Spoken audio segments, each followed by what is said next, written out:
Subscribe to my YouTube channel, share it with your friends, and comment your thoughts. The scream. Behind the wall, the hallway was silent, too silent for a Thursday afternoon. Most teachers had gone home. The janitor's cart was parked outside the gym. Lights flickered above the long stretch of lockers, casting eerie shadows on the walls. Then came the thud. A sharp, bone-jarring slam echoed down the corridor, the sound of a body crashing into cold metal. It was followed by the flutter of papers and the high-pitched clang of a dropped clipboard. Mrs. Elena Ray had been shoved again. Her shoulder struck the lockers so hard it knocked the wind out of her. She stumbled, but didn't fall this time. Her papers were scattered across the floor, and her glasses dangled crookedly from her face. For a few seconds, all she heard was the pounding of her own heart. Then came the laughter. Behind her stood Darren, Kyle, and Jace, 3 senior boys, who walked around campus like they owned it. Football stars, popular, untouchable.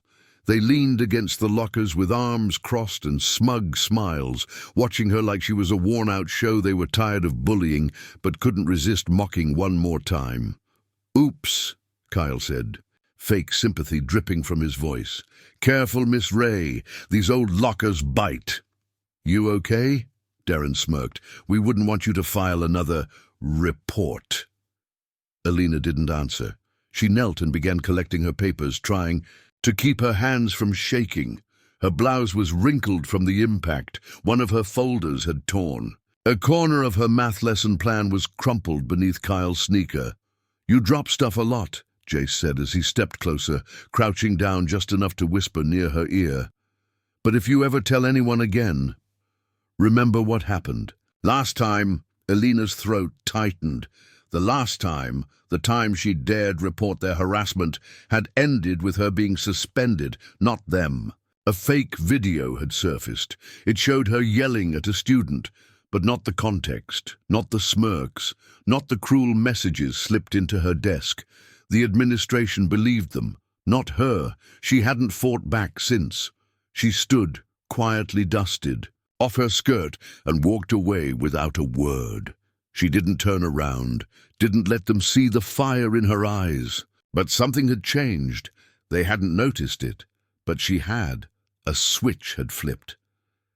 That night, Elena sat alone in her small apartment. She didn't cry. She didn't call her sister or vent to an old college friend. She didn't scroll through social media looking for quotes about healing or karma. Instead, she walked to her bedroom closet and pulled out an old, dust-covered wooden chest. It had a silver latch and smelled faintly of her late father's cologne. She hadn't opened it in 7 years. She unlatched it slowly. Inside, folded with care, was a black belt, frayed, faded, but full of memory. It still had her name stitched. In white thread, Elena Ray, first Dan Judo black belt. Her father had given it to her the day she passed her final grading. Back then, they trained every week. Throws, rolls, breath control, and balance drills. Her father always told her, "Judo isn't for hurting people. It's for stopping harm before it starts." She had stopped after he died. The grief had swallowed her. The dojo felt cold. Her body forgot what strength felt like. But now, that strength was calling her back. She placed the belt gently across her lap. Then she whispered, "Enough." The next morning at school, Elena walked in calmly, wearing a dark blue blouse, her hair tied up neatly. She looked just like she always did, quiet, polite, invisible, but under the surface she was no longer the same. In the staff room, the vice principal, Mr. Calloway, approached her. "Elena," he said in that painfully measured tone administrators used when trying not to say the wrong thing. "I received word of another incident. Again." She looked at him, unimpressed. "What kind of word?" "Some students mentioned you were raising your voice. They felt intimidated." Elena raised an eyebrow. "By what? The volume of my voice or the length of my equations?" He hesitated. "Look, we all want a peaceful environment. These boys are, well, complex. But they're also good kids, college-bound. Talented athletes, talented predators, she corrected softly. Calloway winced. We can't go around labeling students. Just try not to escalate things, she smiled. A smile so still, it made him uncomfortable. Don't worry, I won't escalate anything. But inside, her blood simmered. She'd been called difficult, unstable, even aggressive, all for simply asking for safety. Meanwhile, those boys roamed free, protected by charm, connections, and their glowing reputations. No more. That afternoon during lunch, it happened again. Kyle walked by her table, in the faculty lounge, and knocked over her tray. Her curry spilled across her notes. The strong smell filled the air. People turned to look, but no one stepped in. Oops, he said with a wink. Alina didn't even blink. She stood, cleaned the mess, and left the room. But she was counting. She knew Kyle would take the long hallway. To the gym after school. Knew Jace and Darren always followed. She waited until the halls were nearly empty, then stepped into the narrow corridor outside the locker room. 46 p.m. Footsteps. 47 p.m. They appeared. Miss Ray. Jace laughed. Lost again? Or are you just into us? Kyle scoffed. What are you doing here, standing like a ghost? Alina didn't speak. When Kyle moved past her, brushing her arm deliberately, it began. Her body moved before her mind did.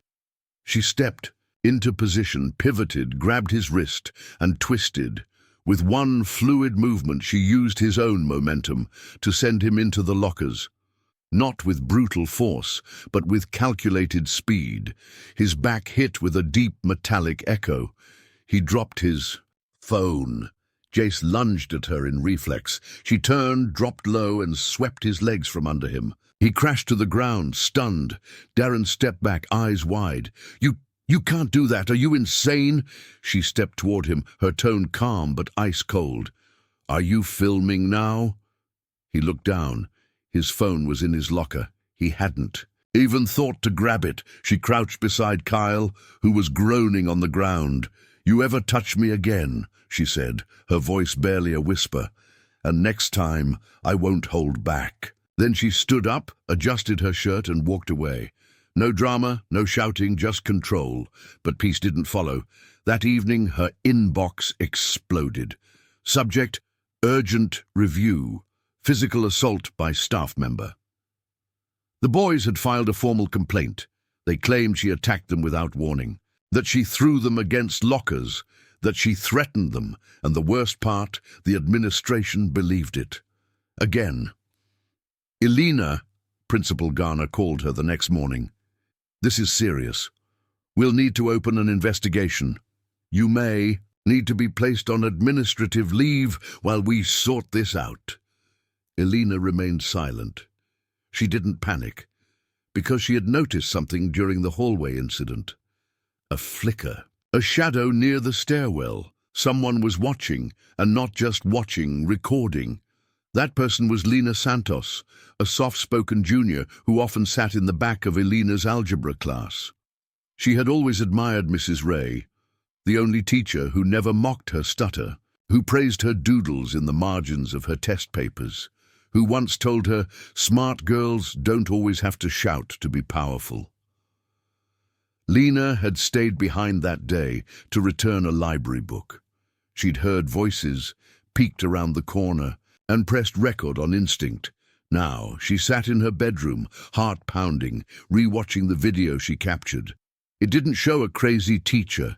It showed a calm, composed woman defending herself with skill and restraint.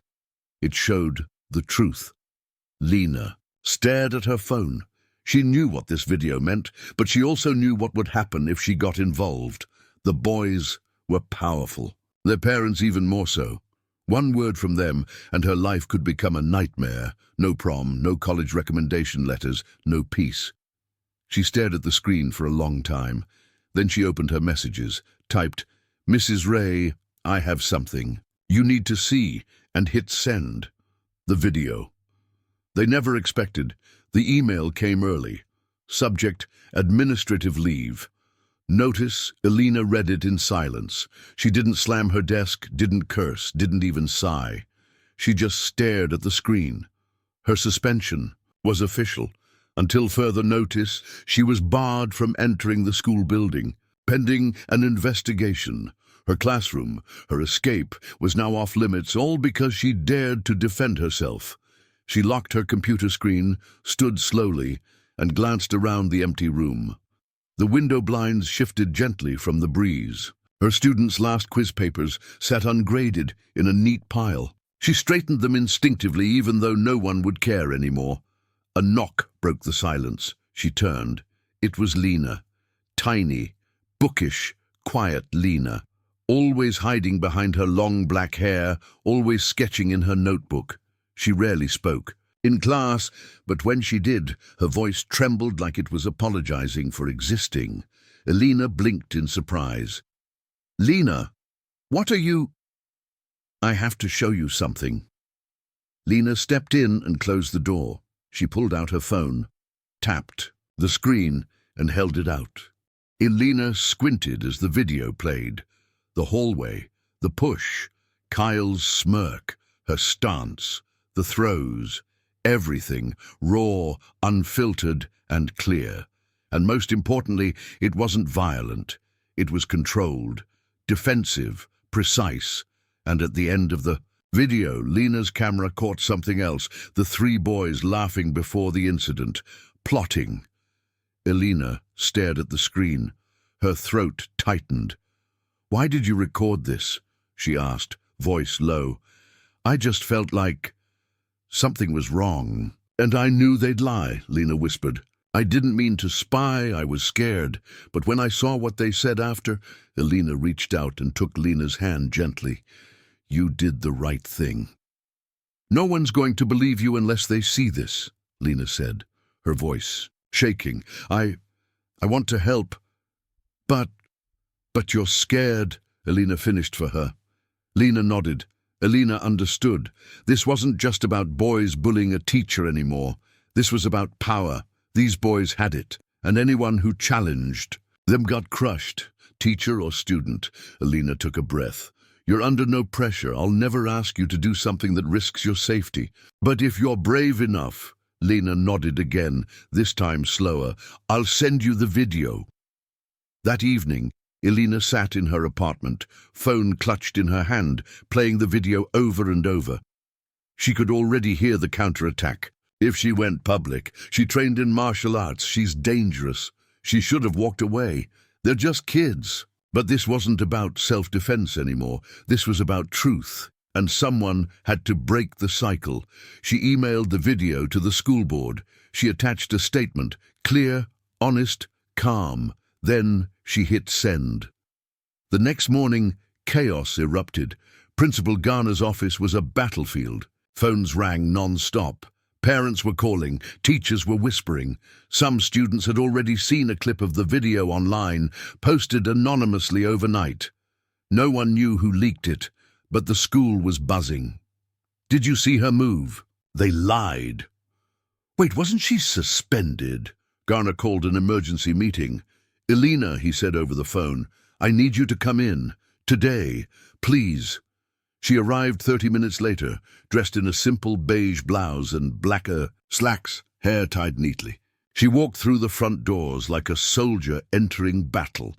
Inside the conference room sat Principal Garner, Vice Principal Calloway, 2 school board members, 1 district attorney, and across the table, the 3 boys, all looking slightly paler than usual. Kyle's usual arrogance was missing.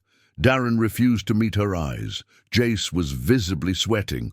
"Elena," Garner began, "we've reviewed the video." He paused. "It tells a very different story than the one we were given." No one said a word. Garner cleared his throat. "Your restraint was remarkable. It's clear you acted in self-defense, and it appears the students misled us. Intentionally." Kyle's jaw clenched. The DA leaned forward. "If you wish to press charges, you may. There are grounds for harassment, repeated incidents, threats, false accusations." Elena looked at the boys. They were quiet now, not smirking, not mocking, just small. "No," she said calmly. "I don't want them arrested. I want them to understand what they've done." The board members exchanged glances. "And what do you suggest?" Garner asked. "I want them removed from my classes. Apologies made, counseling ordered, and I want this school to create a formal protocol for reporting bullying for staff and students." Garner hesitated, then nodded slowly. "It's time we clean this up." Outside the office, Elena stepped into the hall and found Lena waiting. The girl looked terrified. Elena smiled gently. They believed it. Lena exhaled like she'd been holding her breath for days. "You're brave, Lena. What you did changed everything." Lena blinked back tears. "I didn't do it for thanks. I did it because you believed in me when no one else did." Elena placed a hand on her shoulder. "Then let's make sure no one else suffers in silence again." But while Elena returned to her classroom 2 days later, not everything was calm. The boys' reputations were shattered. Word had spread. Their teammates were furious, not because they got caught, but because they brought shame to the team. Scholarships were suddenly at risk. Coaches were angry. Parents humiliated. Whispers followed them through the halls. They tried to avoid Elena, until one day Darren stood at her door after school. She looked up from her desk. "Yes? I just wanted to say I'm sorry," he muttered, "for everything." Elena raised an eyebrow. "That's a start. I was stupid," he added. "But Jason, Kyle, they pushed it. They wanted to break you." Elena's jaw clenched. "Why?" Darren shrugged. "They thought you were weak. That quiet people are easy targets." She stood slowly, walked over to him and said, "Tell them this. Sometimes quiet people are just giving the world a chance to behave before they act." He nodded, looking down. "I'll tell them." "And Darren," she added, he looked up. "You're not as invisible as you think. You chose them, but you can choose differently next time." He nodded again, this time slower, and walked away. In the weeks that followed, changes began to ripple across the school. The administration launched new training programs on bullying awareness, staff protection, and digital abuse. A new reporting app was introduced. Posters went up in hallways with bold text, "Silence protects no one." And Lena? She bloomed. She started a small group for quiet students, a safe space. She called it the Unheard. They met every Friday, just down the hall from Elena's classroom. Lena even gave a speech at the school assembly. She stuttered, but she didn't stop. And when she finished, the entire auditorium stood and clapped, not out of pity, but respect. As for Elena, she stayed, her classroom filled with more students than ever. Some came just for math, others for comfort. They knew she was more than a teacher now. She was a warrior with chalk dust on her sleeves. One afternoon, a freshman boy asked her after, "Miss Ray, is it true you flipped Kyle McKay into a locker?" She smiled faintly. "I didn't flip anyone. I redirected a bad decision." He grinned. "That's so cool." She handed him a worksheet. "Focus on redirecting your energy to algebra." He laughed and left. She sat at her desk, hands folded, breathing in the silence, but this time it wasn't heavy or painful. It was peace, hard-earned, deserved, and real. Whispers in the walls. The whispers started softly, like wind through cracks in old brick. It began in corners of the library, in restroom, stalls between hurried footsteps in the halls. "Did you hear about room 17? That teacher, 2 years ago." Principal Garner covered it up. At first, Elena ignored them. Schools were rumor factories. A teacher misplaces a test paper, and suddenly they're resigning in disgrace. But something about these whispers felt heavier, sharper. They weren't about her, not this time, but they tugged at the edges of her world. It was Lena who brought it up first. "Miss Ray," she said hesitantly after the Friday meeting of the Unheard, "did you ever meet Miss Halpin?" Elena blinked. The name rang a faint bell. "She taught here before me, didn't she?" Lena nodded, clutching her sketchpad tightly. "English. Room 17. She left, right? Moved away. That's what they say, but..." Lena hesitated. My brother was here when it happened. He said she didn't leave. She vanished, like overnight, no goodbye, no send-off, just gone. Elena's breath stilled. Why are you telling me this now? Because I think what happened to you happened to her first. That night, Elena couldn't sleep. She sat cross-legged on her bed, laptop open, coffee cold beside her. She typed Ms. Halpin Lincoln High into every search bar she could find. Nothing. No goodbye post, no LinkedIn updates, no articles. It was like she'd vanished into fog. She opened the staff directory archives, buried deep on the school's old intranet. Found a pixelated photo of Ms. Halpin, dark hair, thoughtful eyes, barely smiling. 9. Listed. 2020. Gone. No mention. In school newsletters, no staff meeting notes, nothing. Elena frowned. Why had no one noticed? Or worse, why had everyone forgotten? By Monday, her curiosity had become a mission. During her lunch break, she slipped into the records room, a dusty corner of the admin wing. Inside were filing cabinets that hadn't been touched in years. She pulled open drawer after drawer, scanning staff files. Finally, under H, Halpin, Joanna. She pulled out the file, thin, too thin. Just a resume, some hiring paperwork, and one yellow sticky note with a hastily scribbled word, unfit. No resignation letter, no HR documents. No exit form. A shiver ran down Elena's spine. This wasn't a departure, it was an erasure. Later that week, Elena approached Mrs. Fletcher, the oldest staff member still at Lincoln High. She was the librarian, wise-eyed and always alert, a walking memory vault. Elena, she said warmly. Back from war? Elena chuckled dryly. Still fighting it, actually. Mrs. Fletcher gave her a look. I heard about what you did.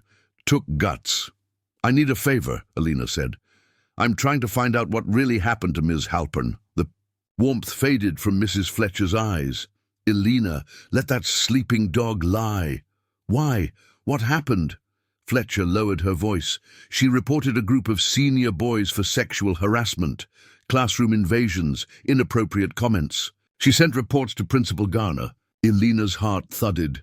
And? Nothing. He said there wasn't enough evidence. A week later, she went home. Next morning, she didn't show up for work. We never saw her again. Elena whispered, What did the students say? They laughed, said she, finally cracked. The boys, they graduated clean. One of them even went on to college football. Elena clenched her fists. And no one followed up? No one dared, Fletcher said. Garner made it clear, bringing up her name meant trouble. We all had families, mortgages. We stayed quiet. Elena felt cold all over. History wasn't just repeating itself. It had been buried. That night, Elena called a friend, Amara Niles, an old college roommate who now worked as a journalist for a small local paper. I need help, Elena said. It's about a teacher who vanished from Lincoln High. By the next morning, Amara had already started digging. She called back later, voice tense. You're right to be suspicious, she said. I called Joanna Halpin's listed address from 5 years ago. Her landlord said she left in the middle of the night, didn't break her lease, left furniture behind like she fled. Elena sat down. Fled from what? Or whom, Elena? I also checked public court records. There's no police report from her, but guess what? A sealed complaint was filed the same week she disappeared. Filed and withdrawn. Elena whispered, She got scared. Or was threatened. Amara said. Back at school, Elena's presence became sharper, more alert. She noticed the cameras and the dead ones in the halls that should have recorded her assault weeks ago, but mysteriously malfunctioned.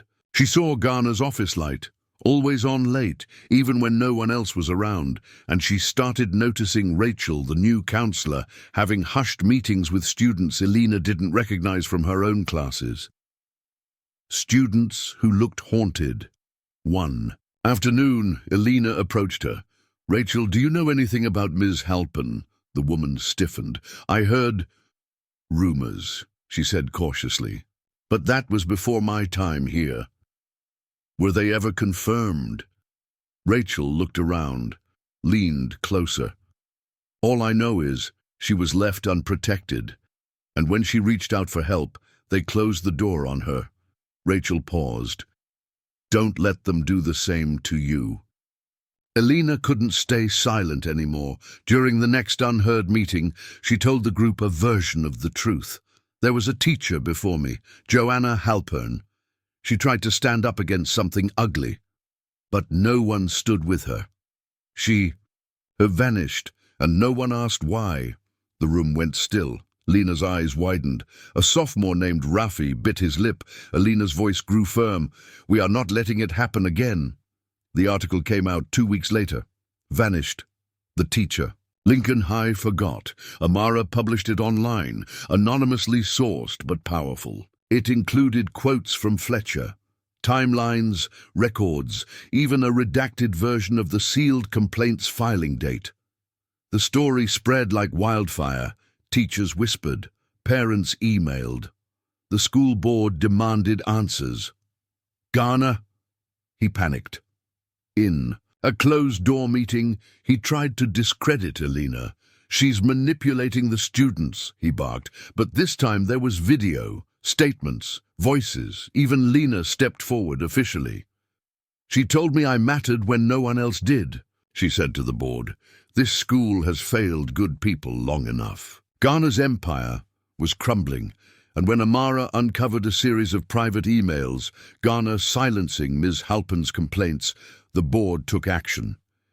Within a week, Principal Garner was suspended pending formal investigation. Elena stood at the center of it all, not broken, not scared, just standing. 1 week later, Elena stood outside room 17, Ms. Halpern's old classroom. The door creaked as she pushed it open. Dust still clung to the walls. The desks hadn't been used in years. On the back wall was a faded quote, half erased but visible under the grime. Silence is the most powerful scream. Elena swallowed hard. She walked inside and stood at the desk, reached into her bag and pulled out a framed photo. Ms. Halpern's old ID printout. She placed it gently on the desk. Then she spoke, barely above a whisper. You weren't forgotten. Not anymore. The note beneath the deskit had been a week since Principal Garner's suspension, but the school still felt like it held its breath. Some students walked lighter now, especially the ones who had long feared they had no voice. Teachers, too, especially those who'd once looked the other way, now nodded respectfully to Elena in the halls, but Elena didn't feel triumphant. Not yet. Something was off. It started with a whisper in the teacher's lounge. She thinks she's the hero now. Then came the cold glances from certain staff members who had once smiled at her. By the second week, someone placed a newspaper clipping on her desk, Amara's article, with liar scribbled across it in red marker. And then came the note. It was slipped beneath her classroom desk. No envelope, just folded in half with messy block letters. You don't know what really happened. Stop digging, or else. Elena stared at the note for a long time after the final bell had rung. Her classroom silent. She'd faced threats before. Crude jokes, intimidation.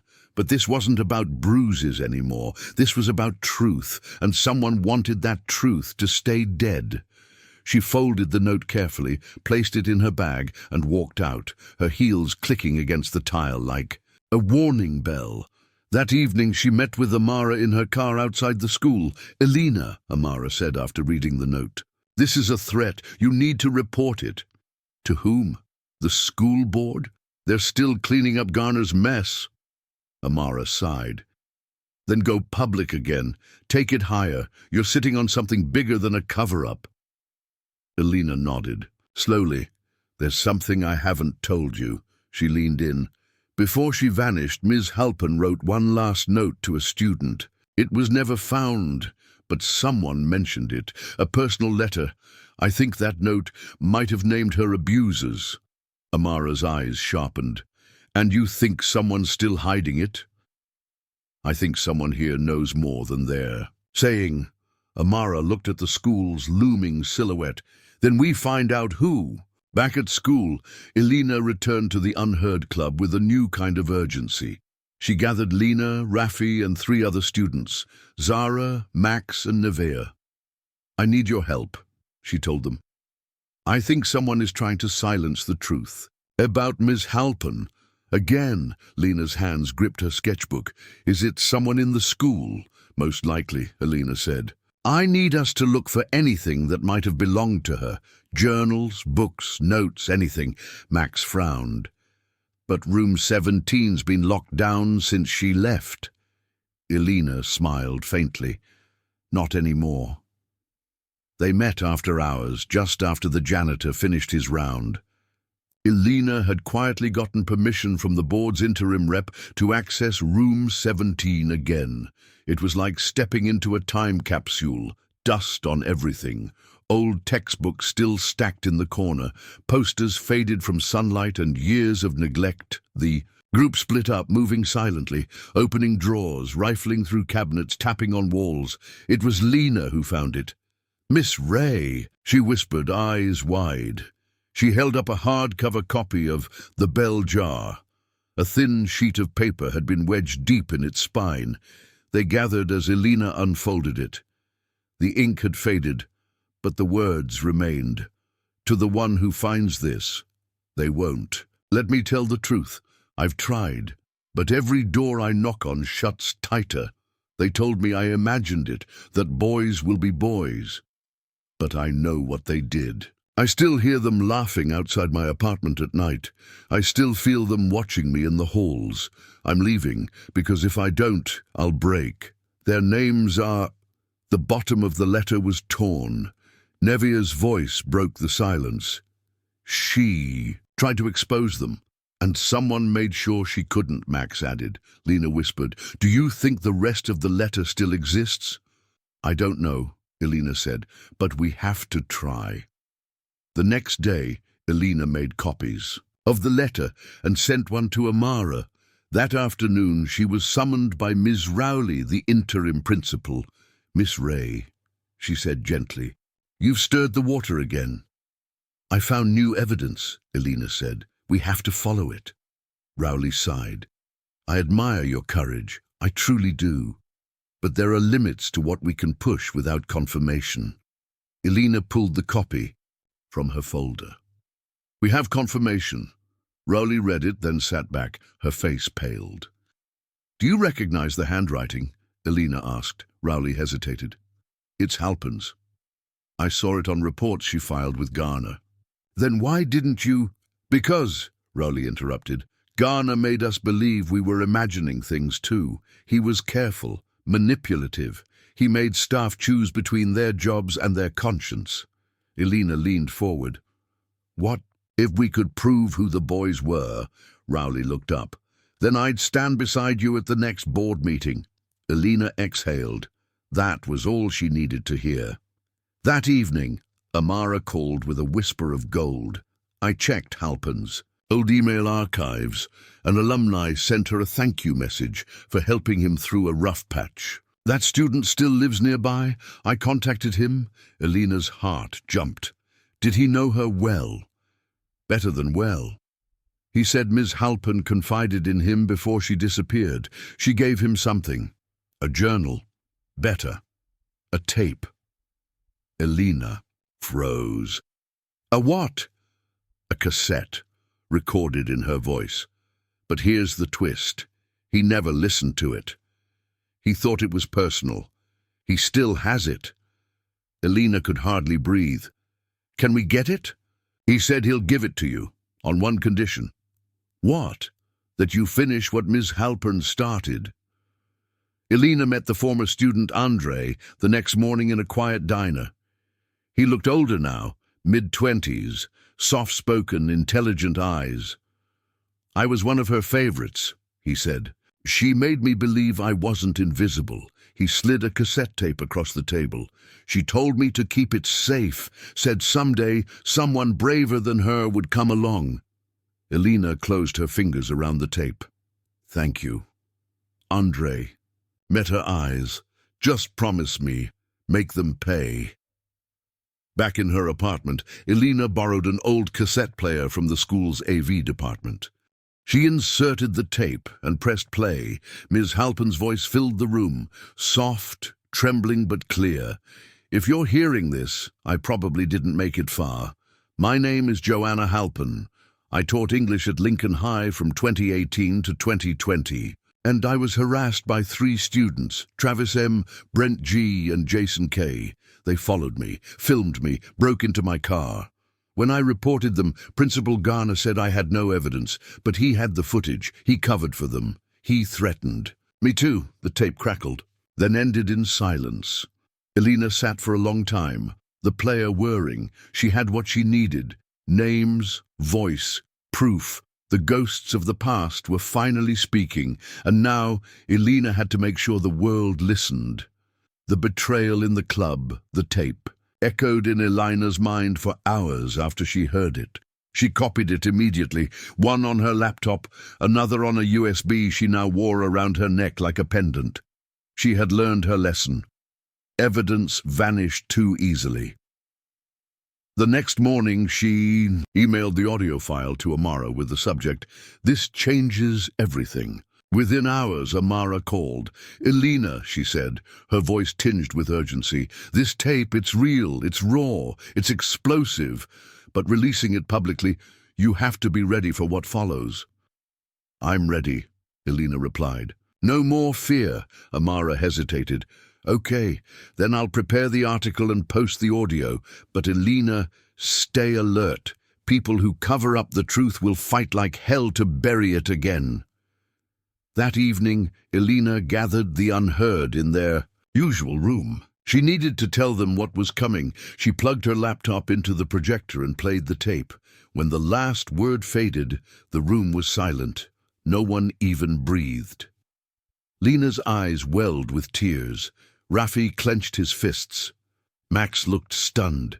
Niva whispered, "She sounded so scared." Elena turned off the projector. "We have the names now. We have the truth. But that means we've painted a target on our backs." Zara asked, "What happens next?" Elena took a deep breath. "Tomorrow, this story goes live, names and all." Lena spoke first. "We'll stand with you." The others nodded, except Max, whose eyes darted to the side, lips tight.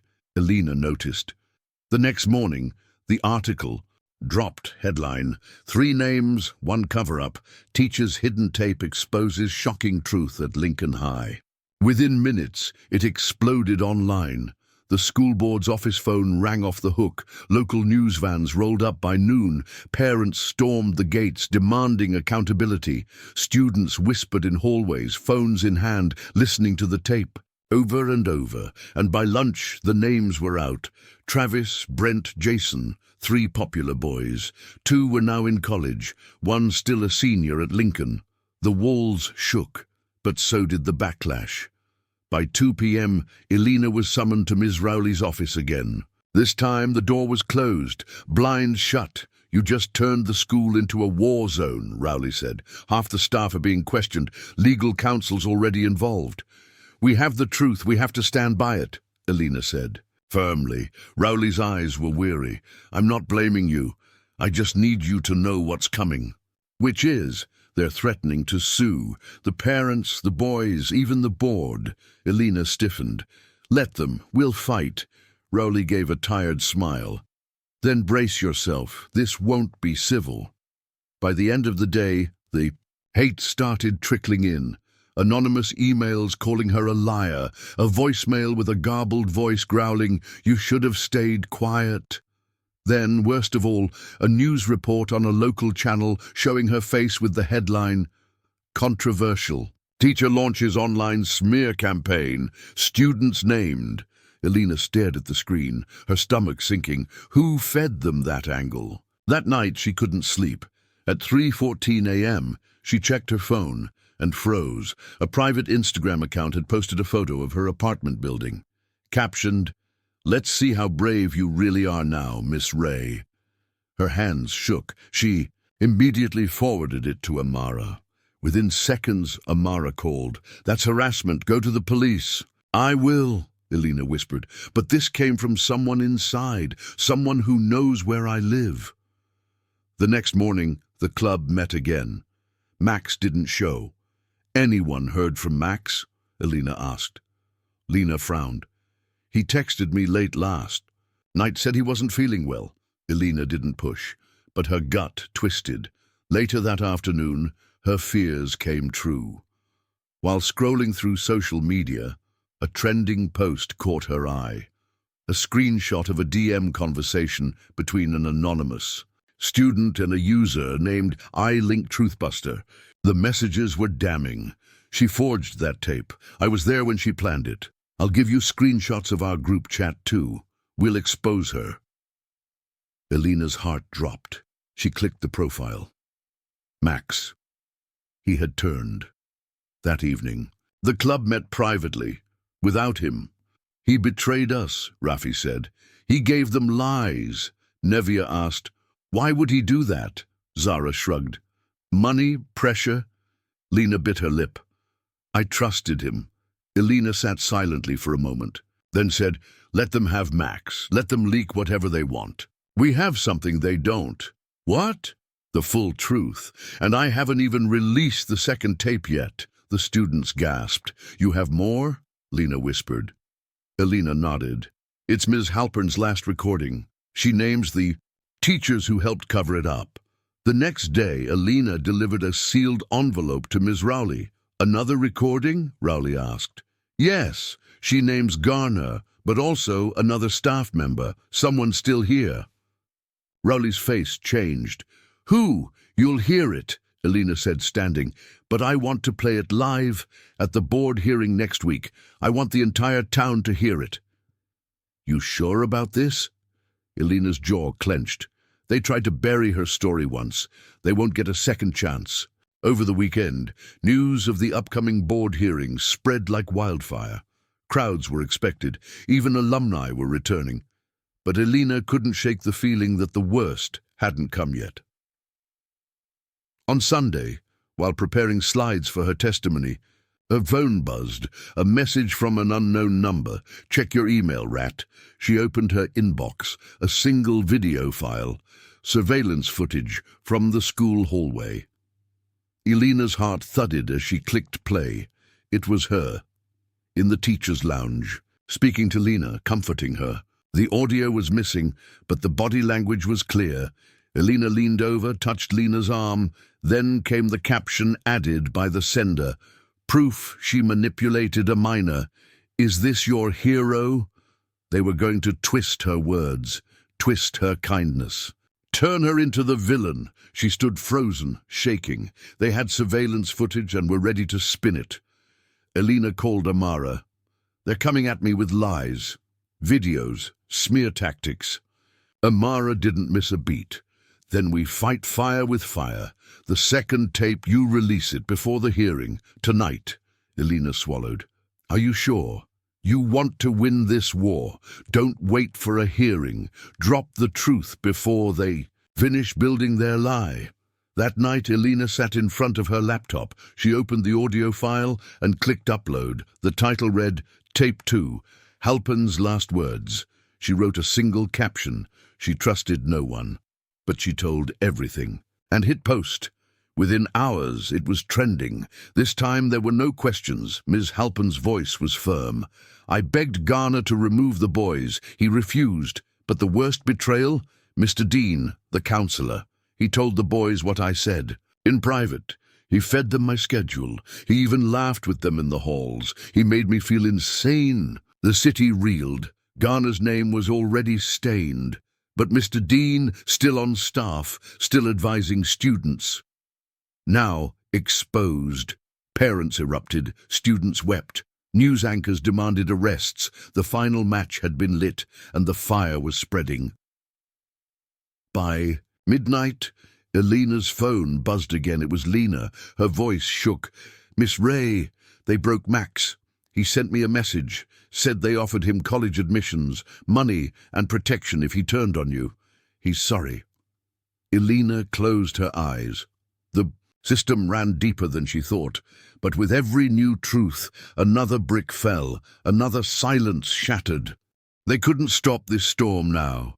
The day the silence died, Elena stood in front of the mirror that morning and hardly recognized herself, not because of what she wore, black blouse, navy blazer, but because of what radiated from within. Resolve. For too long, she'd been hunted by whispers, shadows, and doubts. But today, all of that ended. Today was the hearing. The school board had called a public meeting after the release of the second tape. The auditorium would be open to all, students, staff, parents, and press. No secrets, no silence.